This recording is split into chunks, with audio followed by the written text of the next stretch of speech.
नमस्कार my dear students, maths के Mathur जी2एस academy में आप सभी का स्वागत करता हूं। जैसे कि काफ़ी एग्ज़ाम्स आ गए हैं, आपने देखा होगा UP triple S C JE भी होना है आपका सिविल, और यूपी पीएससी एई भी होना है, यूपी पीएससी एई भी होना है, और यूपी पीएससी पॉलिटेक्निक का भी लेक्चरार का आ गया है पॉलिटेक्निक। तो ये सभी एग्ज़ाम्स में आपका टेक्निकल एग्ज़ाम होगा ही।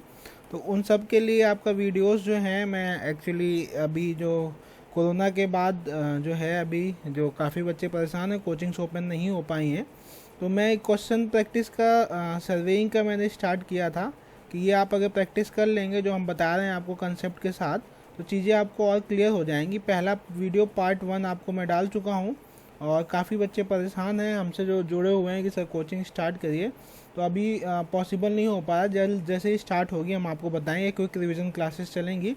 लेकिन अभी आप लोग तब तक ये वीडियोस जो चल रहे हैं उससे आप पढ़िए, टेक्निकल आपका काफ़ी क्लियर होगा यहाँ पे, और हम आपको अच्छे से समझा के ही क्वेश्चन सॉल्व करवाएंगे। इंपॉर्टेंट क्वेश्चन है सर्वेइंग के, तो पिछले वीडियो में आप देख सकते हैं, ये हमारा जी2एस एकेडमी का चैनल है, और इसमें आपका ये एक वीडियो मैं अपलोड किया था परसों, सर्वेइंग के इंपॉर्टेंट क्वेश्चन पार्ट 1 ये मैं डाल चुका हूँ, और पार्ट 2 आज मैं डाल रहा हूँ। इसकी प्लेलिस्ट एक बना दूंगा, तो जितने बच्चे आपके साथ जुड़े हुए हैं वहाँ शेयर कर दीजिएगा, आप लोग ज़रूर देखिएगा। ये अगर अच्छा लगे आप लोग तो दोस्तों से शेयर करिएगा। पार्ट 1 में 10 क्वेश्चंस किए थे हमने, आज फिर हम 10 क्वेश्चंस करेंगे इंपॉर्टेंट। चलिए हम स्टार्ट करते हैं वीडियो विदाउट आपका टाइम वेस्ट किए। आप लोगों को वीडियो अच्छा लगे तो सब्सक्राइब जरूर करिएगा आप। चलिए हम 10 क्वेश्चन करवा चुके हैं पिछले क्लास में, हम क्वेश्चन नंबर 11 देखते हैं।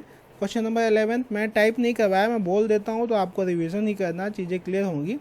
पिछली क्लास में मैं बताया था जियोडेटिक सर्वे और प्लेन सर्वे आपको बताया था, उसी से रिलेटेड क्वेश्चन है। जियोडेटिक सर्वे में हम क्या करते हैं, कर्वेचर जो अर्थ का है उसको हम कंसीडर करते हैं, और प्लेन सर्वे में क्या करते हैं, कर्वेचर कंसीडर नहीं करते हैं। एक प्लेन सर्वे होता है उसमें कर्वेचर कंसीडर नहीं करते हैं। प्लेन सर्वे जैसा कि हम जानते हैं, आपका अर्थ सरफेस जो है वो ऑब्लेट स्पेरॉइड है, और उस पर कोई भी सर्वे करेंगे, अगर हम एरिया 240 किलोमीटर स्क्वायर से ज़्यादा लेते हैं, तो उसकी ये जो कर्वेचर है अर्थ का, उसको हमें कंसीडर करना पड़ता है।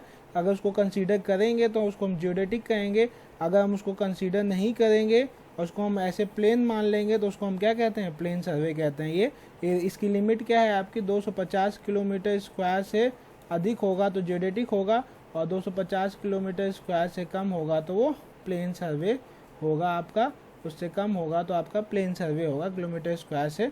तो ये आपको मैं बता चुका हूँ। तो 11 क्वेश्चन उसी का है, मैं पढ़ रहा हूँ, जल्दी से सुनिएगा आप, हिंदी इंग्लिश दोनों बताऊंगा। Geodetic survey is different from plane survey because, पूछा जियोडेटिक सर्वे अलग होता है different from plane survey because, option A दे रहा है आपको, ऑप्शन ए दे रहा है very large area is covered. इसलिए क्या, क्योंकि बहुत लार्ज एरिया कवर किया जाता है, अभी कुछ कह नहीं सकते एक ऑप्शन में, ये कह रहा है इसलिए डिफरेंट होता है। Option be the curvature of the earth is considered, क्या जियोडेटिक सर्वे इसलिए अलग है क्योंकि curvature of earth is considered, curvature of earth is considered. हम देखो इसको भी सही बोल सकते हैं, ठीक है, लेकिन उससे भी अप्रोप्रिएट अगर हमें आंसर मिल जाएगा तो वो ज़्यादा सही हो जाएगा। ठीक हो सकता है एक क्वेश्चन में कई ऑप्शन सही हो सकते हैं, लेकिन हमें उसमें मोस्ट अप्रोप्रिएट आंसर टिक करना होता है। थर्ड है undulation of the topography, undulation of topography मतलब जो आपका जो ग्राउंड होता है वो ऊपर नीचे होगा, उसको इसलिए अलग होता है क्या, अंडुलेशन ऑफ टोपोग्राफी। और डी ऑप्शन दिया हुआ है आपको the large difference of elevation, large difference of elevation मतलब हाइट होती है आपकी दो पॉइंट्स के बीच में जो डिफरेंस, उसको कहते हैं the large difference of elevation. किसकी वजह से आपका जो जियोडेटिक सर्वे है वो अलग है प्लेन सर्वे से, तो मोस्ट अप्रोप्रिएट जो आंसर है इसमें वो आपका कर्वेचर ऑफ अर्थ, तो इसमें आप बी टिक करोगे। इसको भी हम सही कर सकते हैं क्योंकि एरिया 250 किलोमीटर स्क्वायर से अधिक लेते हैं तो हम जियोडेटिक कहते हैं, लेकिन most appropriate answer B is correct. ठीक है, नेक्स्ट क्वेश्चन नंबर 12। ये सेकेंड पार्ट है, तो हमने 10 से स्टार्ट किया है, 10 हो चुके हैं पिछले में, आप उसको कंटिन्यू करेंगे तो बहुत अच्छे से आपको समझ में आएगा। क्वेश्चन नंबर 12 द स्केल, ये क्वेश्चन पूछा स्केल हम पढ़ चुके हैं, प्लेन स्केल होती है, डायगोनल स्केल होती है, ठीक है, और उसके बाद आपकी हमने देखा है रेट्रोग्रेड वर्नियर होता है, डायरेक्ट वर्नियर होता है, ये सब मैंने एक वीडियोस में पढ़ाए हैं। आप हमारे वीडियो में जाएंगे तो अगर ये आपको डाउट रहता है तो मैं दिखा देता हूँ आपको। ये देखिए ये चैनल है हमारा, इसकी प्लेलिस्ट में अगर आप लोग जाएंगे जीटोस एकेडमी सर्च करके उसके प्लेलिस्ट में जाएंगे तो प्लेलिस्ट में आपको सर्वेइंग का देखिए पड़ा होगा। सर्वेइंग की प्लेलिस्ट आपकी एनवायरनमेंट सर्वेइंग की काफ़ी पहले डाली गई थी, ये सर्वेइंग की प्लेलिस्ट पड़ी हुई है। इसको अगर आप ओपन करेंगे तो ये देखिए आपको स्केल दिख जाएगा, third video welcome to the post graduate program in artificial. जाके यहाँ से देख सकते हैं स्केल एंड वर्नियर स्केल यहाँ बताएगा, उसका रेट्रोग्रेड वर्नियर एरर ये सब आपको बताई गई है। you work more efficiently, which makes accomplishing your work goals easier. तो आप यहाँ जाके देख सकते हैं, ये बहुत अच्छे से समझाया गया है क्लास में और सबसे ज़्यादा वीडियोस। नमस्कार, मैथ्स के माथुर जीटोस एकेडमी में आपका स्वागत है। सर्वेइंग का थर्ड वीडियो लेके आए आज हम। पिछली क्लास में हमने पढ़ा था आपको प्रिंसिपल ऑफ सर्वेइंग, तो ये डाउट आपका क्लियर हो जाएगा। तो ये आप हमारे चैनल पे जाके अपने दोस्तों को भी शेयर कर सकते हैं अगर किसी को डाउट है तो। अब देखिए 12th क्वेश्चन क्या है, the scale representing either 3 units, scale जो रिप्रेजेंट करेगी रिप्रेजेंटिंग आइदर 3 यूनिट्स और only 1 unit and its fraction up to the second place, 1 unit and its fraction up to, मतलब अगर उसको पॉइंट में लिखेंगे तो फ्रैक्शन कब कहाँ तक जाएगा, up to second place of decimal point. तो ये समझिएगा, ये पूछ रहा है स्केल जो रिप्रेजेंट करेगी या तो 3 यूनिट या फिर only 1 unit and its fraction up to the second place. 1 unit होगी लेकिन उसका फ्रैक्शन जो होगा वो 2 प्लेसेस तक होगा। ठीक है, जैसे 5 किलोमीटर है, किलोमीटर को मीटर में करेंगे तो पॉइंट के बाद आएगा, उसके बाद डेसीमीटर में करेंगे तो 0.0 के बाद आएगा। तो ये 3 यूनिट, सेम यूनिट में हमने 3 फ्रैक्शन तक रिप्रेजेंट कर दिया। तो इसमें कौन सा स्केल होगा ये आपसे पूछ रहा है डायगोनल स्केल। क्या डायगोनल स्केल? तो आपको अगर नहीं समझ में आता है डायगोनल स्केल आप देख लीजिएगा, यही स्केल है जो कि 3 यूनिट रिप्रेजेंट करता है। हम ट्राइंगल ब्लॉक बना के इसमें एनालिसिस करते हैं। Option B comparative scale, option C vernier scale, option D आपका श्रंक स्केल। तो इसमें जो मोस्ट अप्रोप्रिएट है आपका आंसर वो आपका डायगोनल स्केल। ये 3 डायमेंशन रिप्रेजेंट करता है और ये 3 डेसिमल पॉइंट्स तक कैसे होगा। डायगोनल स्केल होता क्या है, ये रिप्रेजेंट करता है diagonal scale it is possible measure 3 dimension. इसमें हम 3 डायमेंशन मेजर कर सकते हैं 3 डायमेंशन। आप उसमें देख लेंगे जैसे कि कौन सी मीटर मेजर कर रहा है, सेंटीमीटर मेजर करेगा, सेंटीमीटर और डेसीमीटर ये रिप्रेजेंट करेगा। तो अगर मुझे लिखना है कोई तीन फॉर्म में लिखना है, जैसे मैं लिखता हूँ 5.36 मीटर। तो ये जो up to the second place of decimal, तो ये डेसिमल के बाद कितनी प्लेस है, सेकेंड प्लेस है आपकी। 3 और 6 ये डेसीमीटर और सेंटीमीटर को रिप्रेजेंट करेगी और ये पूरा जो होगा 5 वो आपको मीटर को रिप्रेजेंट करेगा। तो ये 3 यूनिट्स आपको यहाँ पे दिखा रहा है। नेक्स्ट क्वेश्चन हम देखते हैं, question number 13। If the smallest division of vernier की बात कर रहा है, वहाँ पे आप समझ सकते हैं ये क्या कह रहा है। अगर smallest division of vernier, smallest division 2 scale होती है, या एक मेन स्केल होती है, एक वर्नियर स्केल होती है। Smallest division of a vernier, जो वर्नियर का सबसे छोटा डिवीज़न है, इज़ लॉन्गर देन, किससे, जो वर्नियर का सबसे छोटा डिवीज़न है वो लॉन्गर है किससे, than the smallest division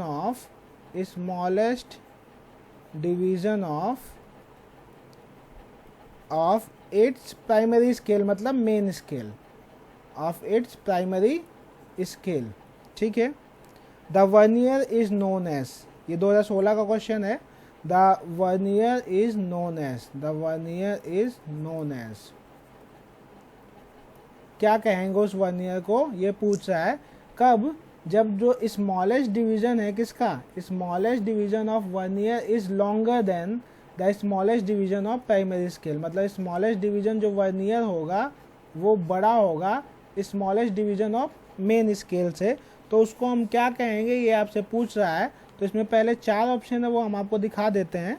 direct vernier, direct vernier, option B double vernier, option C simple vernier, simple vernier, और ऑप्शन डी आपका है रेट्रोग्रेड वर्नियर। ऑप्शन डी है रेट्रोग्रेड वर्नियर, रेट्रोग्रेड वर्नियर। ठीक है, क्या टिक करेंगे अभी हम आंसर नहीं बता रहे हैं, पहले आप समझ लीजिए। यहाँ पे देखिए समझ लेते हैं हम लोग।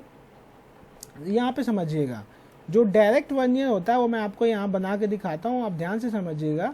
डायरेक्ट वर्नियर में होता क्या है, डायरेक्ट वर्नियर में ये मान लीजिए आपकी मेन स्केल है। ठीक है, ये आपकी मेन स्केल है। मेन स्केल को मैं यहाँ पे, ये आपकी मेन स्केल है ऊपर वाली जो है आपकी। अब ये लाइन हटा देते हैं, अब हम आ जाते हैं यहाँ पे। ये जो है आपकी मेन स्केल है, ये क्या आपकी मेन स्केल।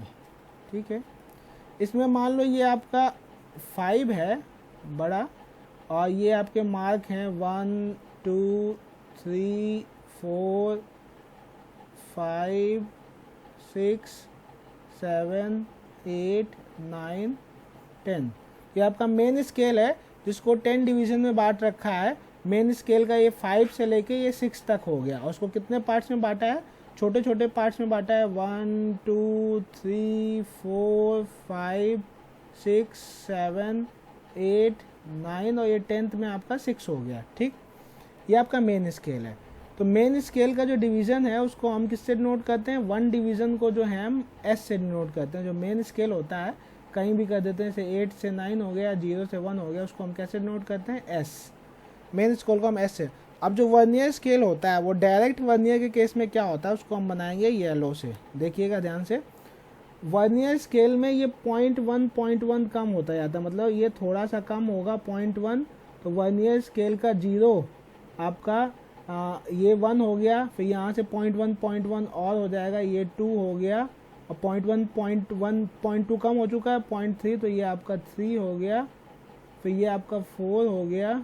ठीक है, ये आपका 5 एकदम मिडिल में आ जाएगा, 5 हो गया, फिर इस साइड और शिफ्ट होगा, 6 हो गया, तो 0.1 सब में कम हो जाएगा, तो ये आपका फिर 7 हो गया, फिर ये आपका 8 हो गया, फिर ये आपका 9.1 कम बचेगा, और 10th में क्या होगा आपका, ये आपका हो गया 10th मेन बड़ा वाला, ये 10th हो गया। ये किसका है, ये है आपका वर्नियर स्केल, ये है आपकी वर्नियर स्केल। तो इसका ये जो डिवीज़न है यहाँ से लेके यहाँ से जहाँ से स्टार्ट हुआ है, रेड से पहले ही ख़त्म हो गया क्या, ये है आपका वर्नियर स्केल।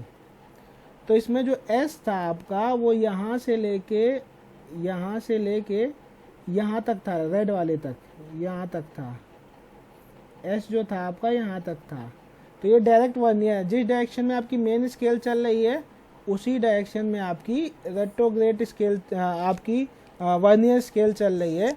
इस केस को हम क्या कहते हैं, डायरेक्ट वर्नियर। तो इस केस में कौन ज़्यादा है, एस ज़्यादा है कि वी ज़्यादा है, तो इस केस में S is greater than V, main scale is greater than vernier scale. तो पिछले में हम देखते हैं ये क्या था आपका, इसमें आपका क्या आया है, S is greater than V direct vernier के केस में।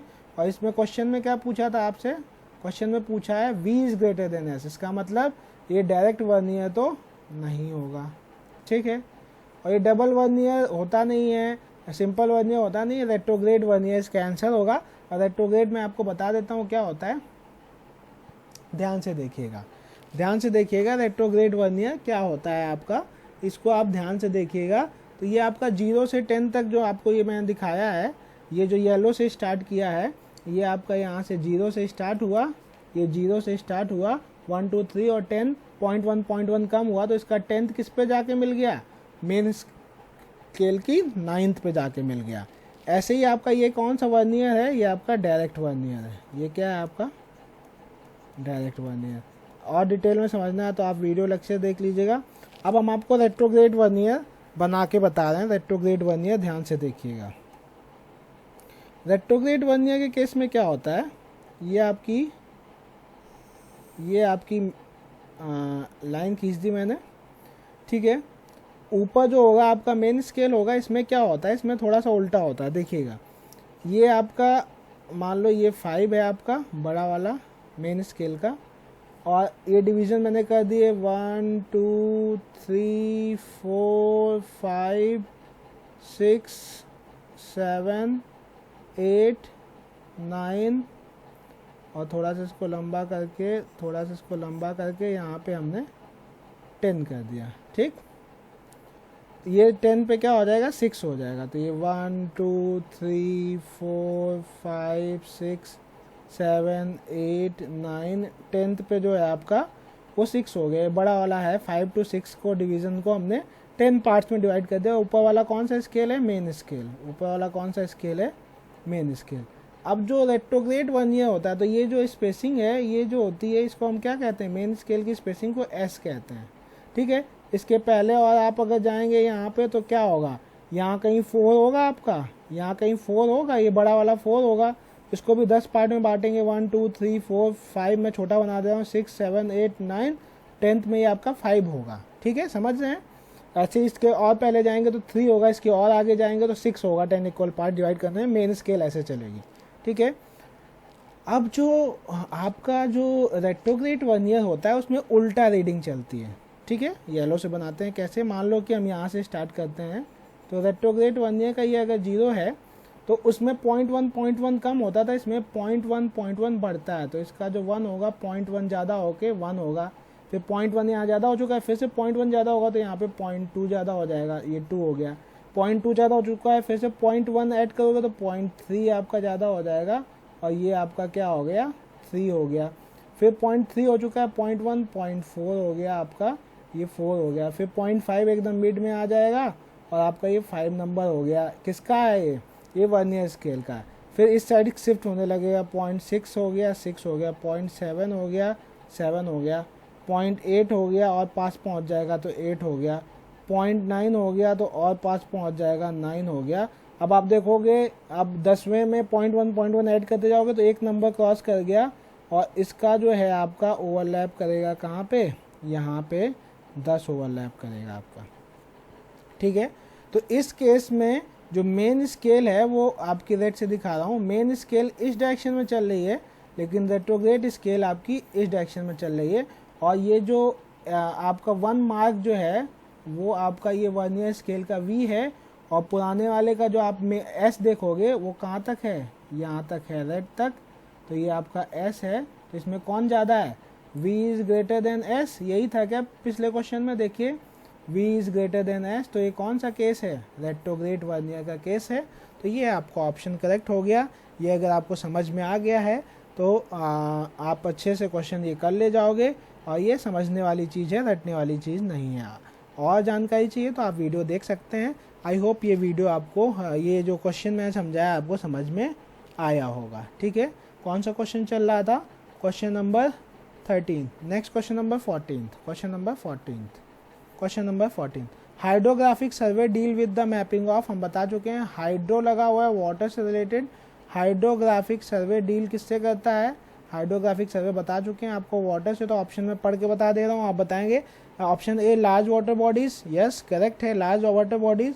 कैनाल सिस्टम नहीं, colour movement, none of these, तो लार्ज वाटर बॉडीज को हाइड्रोग्राफिक सर्वे कहते हैं। This type of survey deal with the bodies of stream, lake etcetera, इससे deal करता है हाइड्रोग्राफिक सर्वे, ठीक है। ये क्वेश्चन हो गया हाइड्रोग्राफिक, याद रखिएगा। क्वेश्चन नंबर 15 जो है ये देखिएगा, the type of surveying in which curvature of earth is taken into account, वो कौन सा सर्वे होता है जिसमें curvature of earth is taken into account. तो ये तो कई बार बता चुके हैं, कर्वेचर ऑफ अर्थ अगर लेते हैं तो उसको हम कौन सा सर्वे कहते हैं, जियोडेटिक सर्वे। तो इसका आंसर जियोडेटिक सर्वे होगा, जियोडेटिक सर्वे। और आपको ऑप्शन हम बता दे रहे हैं, जियोडेटिक सर्वे पहले ही करेक्ट हो गया। प्लेन सर्वे एरिया, वो एरिया भी याद रखिएगा 250 किलोमीटर को। आप प्रीलिमिनरी सर्वे दिया हुआ है, सी ऑप्शन। प्रीलिमिनरी सर्वे किसी भी प्रोजेक्ट के पहले वहाँ का डाटा इकट्ठा करने के लिए किया जाता है। टोपोग्राफिकल सर्वे किसी भी सिटी, किसी भी जगह की जो टोपोग्राफी है, ग्राउंड प्रोफाइल कैसी है, वो करने के लिए किया जाता है। Next question number 16, the main principle of surveying is to work from, तो मैंने बता दिया था प्रिंसिपल ऑफ सर्वेइंग दो होते हैं, इसमें आपका principle of surveying main principle क्या है, working from whole to part. Whole to part क्यों आते हैं, पहला प्रिंसिपल होल टू पार्ट इसलिए आते हैं ताकि एरर एक्यूमुलेट ना हो, और दूसरा प्रिंसिपल जो होता है from to given point we can reach up to the third point, given point we can reach up to the third point, कई तरीके से कंपास सर्वे, ट्रैवर्स सर्वे, चेन, इन सब के माध्यम से अप टू थर्ड पॉइंट। ये दो आपके प्रिंसिपल हैं। मेन आपका इसमें कौन सा है, होल टू पार्ट, ऑप्शन दिए हुए हैं। फ्रॉम पार्ट टू होल नहीं, पार्ट टू होल जाएंगे तो एरर एक्यूमुलेट होगी। From whole to part yes correct.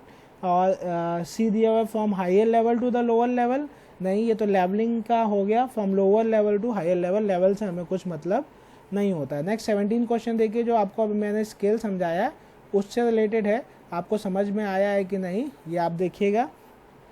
ये पूछ रहा है in case of direct vernier scale, direct vernier scale के केस में क्या होता है। इसने 4 स्टेटमेंट दिए हैं, A, B, C and D, ठीक है। तो मैं पढ़ के बता रहा हूँ और आप समझिएगा ध्यान से। डायरेक्ट वर्नियर, आप अपने दिमाग में पिक्चर याद करिए जो मैंने अभी बताया था आपको। डायरेक्ट वर्नियर की पिक्चर अपने दिमाग में रिकॉग्नाइज करिए, और मैं यहाँ पे एक बार आपको दिखा भी देता हूँ। डायरेक्ट वर्नियर कौन सा था आपका, ये था डायरेक्ट वर्नियर। मेन स्केल और वर्नियर स्केल सेम डायरेक्शन में मूव करते हैं, 0.1 कम होता जाता है। डायरेक्ट वर्नियर के केस में S जो होता है वो ग्रेटर देन होता है वर्नियर स्केल की सिंगल यूनिट से, और मेन स्केल की सिंगल यूनिट S है, और V जो है सिंगल यूनिट वर्नियर स्केल की। रेट्रोग्रेड में क्या होता है, अपोजिट डायरेक्शन में मूव करता है मेन स्केल से वर्नियर स्केल, और 0.1 ज़्यादा होता है, ठीक है। चलिए अब हम आते हैं इसके स्टेटमेंट पढ़ते हैं और आप पकड़िएगा कौन सी स्टेटमेंट सही है। Graduation increases in opposite direction in which graduation of main scale increases, आपसे डायरेक्ट पूछ रहा है, लेकिन जो ए स्टेटमेंट दे रहा है वो किसके लिए दे रहा है, वो आपका रेट्रोग्रेड के लिए दे रहा है। अगर रेट्रोग्रेड होता तो ये स्टेटमेंट आपकी सही हो जाती, रेट्रोग्रेड के लिए सही हो जाती, तो option A is wrong. Smallest division is longer than the smallest division of main scale, आपसे कह रहा है कि जो स्मॉलेस्ट डिवीजन होगा वो लॉन्गर होगा smallest division of main scale, मतलब पूछ रहा है smallest division of vernier scale is greater than smallest division of main scale. ये किस केस में होता था, देखिए वी ग्रेटर होता था, किस केस में वी ग्रेटर होता था, किस केस में आपका इसमें पूछा है smallest division is longer than the smallest division of main scale, मतलब मेन स्केल 1, तो S is greater than V पूछा है, S is greater than V, ये किस केस में होता है, S is greater than V, ये आपका रेट्रोग्रेड के केस में होता है। सेकेंड केस में आपसे डायरेक्ट पूछ रहा है, ये भी स्टेटमेंट इज रॉन्ग, ठीक है। C पूछ रहा है graduation increases in same direction in which graduation of the main scale increase, ये सही है, दोनों का ग्रेजुएशन मेन स्केल और वर्नियर स्केल सेम डायरेक्शन में ही इंक्रीज करता है, भले ही 0.1, और ये पूछा नॉन ऑफ दीज, तो ये भी नहीं होगा, option C is correct. I hope ये आप समझ गए होंगे। Next question number 18, question number 18 ये पूछा है what is the difference between the sum of interior angle of plane triangle and spherical on the earth surface. कह रहा है कि एक आपका ये ट्रायंगल है, इन तीनों के एंगल का जो सम होगा ए बी सी के एंगल का जो सम होगा वो कितना होता है, 180 डिग्री होता है। लेकिन अगर ये प्लेन की जगह क्या हो जाए, ये ग्रीन से इससे दिखा रहे हैं, ये आपके कर्वेचर हो जाए, ये आपके प्लेन सर्वेइंग की जगह क्या हो जाए, जियोडेटिक हो जाए, तो उस केस में एंगल के सम में क्या इंक्रीमेंट होता है, 180 डिग्री, और आपका 1 सेकेंड का इंक्रीमेंट हो जाता है, 0 मिनट और 1 सेकेंड जो होता है वो बढ़ जाता है। अगर आप प्लेन को जियोडेटिक मान लेते हो, इसमें ऑप्शन दिया 1 डिग्री नहीं, 1 मिनट नहीं, 1 सेकेंड बढ़ जाता है, तो option C is correct. 1 second से आपका जो है वो आप याद कर लीजिएगा, 1 सेकेंड से सम जो होता है वो आपका बड़ा हो जाता है, इंक्रीज कर जाता है। Next question number 19, question number 19 देखिएगा। आपको मैंने RF बताया था, RF क्या होता है, स्केल के टर्म में स्केल हमने बताया था आपको, स्केल क्या होता है, map distance upon ground distance, map distance upon ground distance, upon ground distance. ठीक है, अगर दोनों को जैसे आपका मैप में मैंने 1 सेंटीमीटर नापा है तो ग्राउंड में आपको मान लो 1 किलोमीटर के बराबर है। ठीक है, दोनों को सेम यूनिट में कर देंगे तो हम उसको RF कह देते हैं। मैंने बताया था कि वो स्केल लार्जर होगा जिसका RF में डिनोमिनेटर बड़ा होगा। तो इसमें ऑप्शन दे रहा है which one of the following scale is largest scale, आपसे पूछ रहा है लार्जेस्ट स्केल। तो लार्जेस्ट स्केल वो होता है, उल्टा होता है, इसका डिनोमिनेटर बड़ा होगा, जिसका डिनोमिनेटर छोटा होगा वो लार्जेस्ट होगा। तो ऑप्शन आपको क्या दिए हैं देखिएगा, 1/500, B 1/1000, C 1/2500 और D 1/50,000। तो इसमें आप ध्यान दीजिएगा, RF लार्जेस्ट पूछा तो लार्जेस्ट स्केल वो होता है जिसका डिनोमिनेटर सबसे छोटा होगा। तो जिसका डिनोमिनेटर सबसे छोटा है वो कौन सा है, ऑप्शन A। तो जिसका डिनोमिनेटर सबसे छोटा है वो सबसे बड़ा स्केल। तो अगर मैं इसको इंक्रीजिंग उस ऑर्डर में लगाता हूँ कि arrangement of the scale from smallest to largest, तो छोटा वो होगा जिसका डिनोमिनेटर बड़ा होगा। तो सबसे बड़ा किसका डिनोमिनेटर है, तो मैं स्मॉलेस्ट से लार्जेस्ट ले जाता हूँ, स्मॉलेस्ट से लार्जेस्ट ले जाता हूँ। अगर तो स्मॉलेस्ट से लार्जेस्ट ले जाऊँगा तो इसमें क्या होगा आपका, सबसे छोटा कौन सा होगा, सबसे छोटा कौन सा होगा जिसका डिनोमिनेटर सबसे बड़ा होगा, तो 1/50,000। ठीक है, ये सबसे छोटा है। फिर उससे बड़ा क्या होगा, इससे बड़ा क्या है 1/2500, उससे बड़ा स्केल क्या है 1/1000 और सबसे बड़ा स्केल जो है 1/500। जिसका डिनोमिनेटर छोटा वो सबसे बड़ा स्केल। तो ये आप याद रखिएगा जो मैंने आपको बताया है। लास्ट क्वेश्चन आज का, क्वेश्चन नंबर 20, इम्पॉर्टेंट भी है, ध्यान से देखिएगा, बहुत इम्पॉर्टेंट क्वेश्चन है। क्वेश्चन नंबर 20 लिख के बता रहा हूँ इसको मैं। Which of the following statement is correct, पूछा है कौन सी स्टेटमेंट करेक्ट है। ठीक है, ए स्टेटमेंट करेक्ट किसके लिए, for estimating the corrected area, किसके लिए करेक्ट, फॉर एस्टिमेटिंग द